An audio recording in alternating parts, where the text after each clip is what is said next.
ભુજ તાલુકાના મોટા દિનારા ગામે રહેતા એક યુવાનના ઘરે જવાનો માર્ગ બાવડો વડે બંધ કરી દેવાના મામલે 3 શખ્સોએ કુહાડી, ધોકા અને પથ્થર વડે હુમલો કરી કાકા ભત્રીજાને ઈજા પહોંચાડી હતી। આ ફરિયાદ ખાવડા પોલીસમાં નોંધાવાઈ હતી।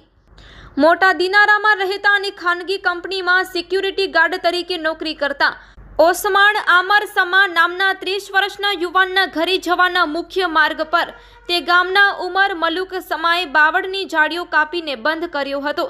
આથી નોકરી પરથી છૂટીને ભત્રીજા રજાકને સાથે લઈને ઓસમાણ રાત્રિના ઘરે આવ્યો હતો। કાકા ભત્રીજાએ બાવળની જાળીઓ દૂર કરીને રસ્તો ખુલ્લો કર્યો હતો।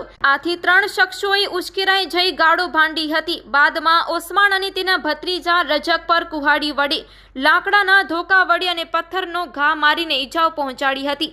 રાડારાડ થતા ગામના લોકો આવી જતા કાકા ભત્રીજાને વધુ મારથી છોડાવ્યા હતા અને બંને કાકા ભત્રીજાને ઈજા પહોંચતા તેમને હોસ્પિટલમાં ખસેડવામાં આવ્યા હતા। ખાવડા પોલીસમાં ત્રણેય વિરુદ્ધ ફરિયાદ નોંધાવતા પોલીસે ગુનો નોંધ્યો હતો।